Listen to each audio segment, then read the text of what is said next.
Snowden's revelations about the NSA has seen US intelligence bosses go to great lengths to justify their activities. Officially, they've been told to use 9/11 as their main argument, according to a document leaked in the media, and some politicians are happy to follow that advice.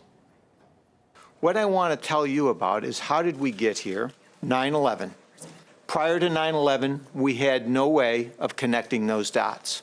What Section 215 does is allow the government to connect the dots.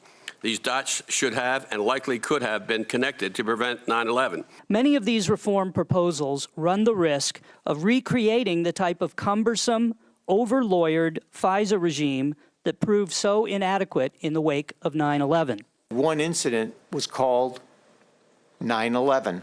That should never happen again.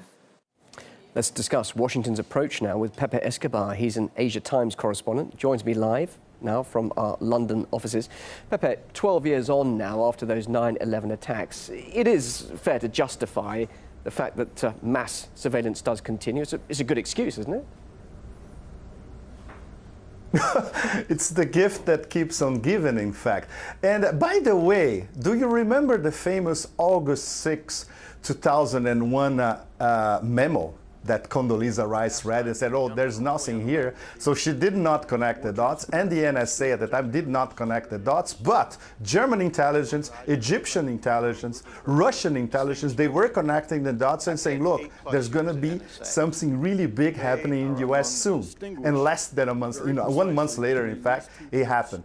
And nowadays, we have this electronic neo-feudalism, in fact, inbuilt in the George Orwellian panopticon complex, where the piece of resistance is always 9/11, justifying spying on virtually every citizen in the world, from sub-Saharan Africa to Western China. This is completely absurd because they are not foiling any plots because of electronic surveillance. And the kind of electronic surveillance that they do, for instance, in AFPAC, especially in Pakistan, they triangulate cell phone calls and they cannot bust anything. And everybody that is caught in between in these cell phone calls, they have a Hellfire missile over their heads. And with enormous collateral damage, it's being proved report after report. So, the guys that they should be running against or running with or trying to trample over, they are still over there.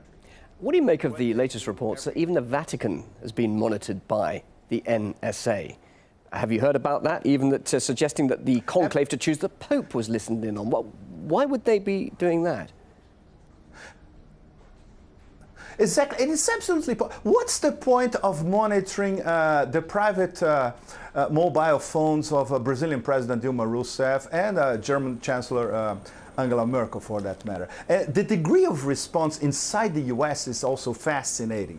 If it's somebody from Muslim countries, the global south, developing world, they don't care.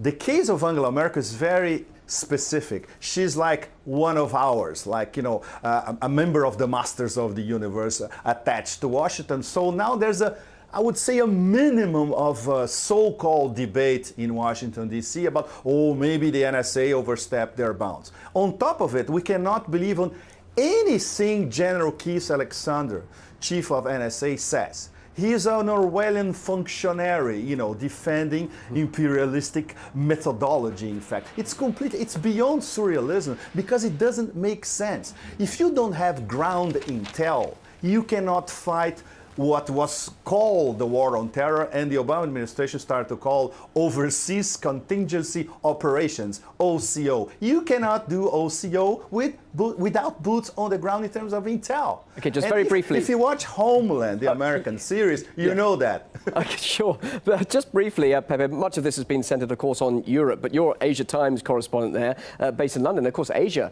hasn't been missed out on all of this because apparently Australian embassies were being used to intercept calls on behalf of the NSA. So not just Asia, but also the fact that embassies being used. Does that mean that countries should be very wary of what embassies are doing within their own countries and in the worldwide network?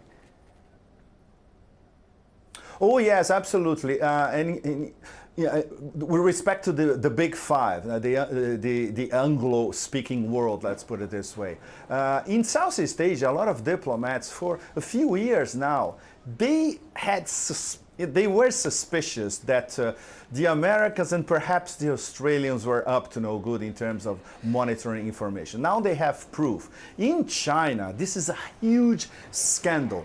Ever since Snowden was in Hong Kong, and then when the first batch of information, it's very important that he released, involved spying on Chinese universities, Chinese companies, Hong Kong companies, you name it. So in China, this is followed on an everyday basis meticulously. And China is also speaking for a lot of the developing world all across Asia, Central Asia, South Asia, Southeast Asia, you name it as well.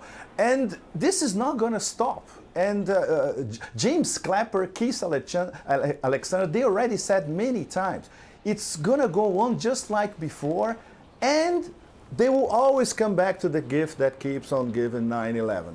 Unless we're going to have perhaps another 9/11, provoked by Saudi Arabians, by the way. So why not the NSA doing the connection between intercepting communications in Saudi Arabia, Saudi Wahhabi preachers, and the fact that Al-Qaeda is, which way you look at it, it could be dubbed as a branch of Saudi intelligence as well, and directly involved in 9/11. Are they making these connections? Forget it. Pepe Escobar, live in London, Asia Times correspondent. Thank you very much indeed for your thoughts here on RT.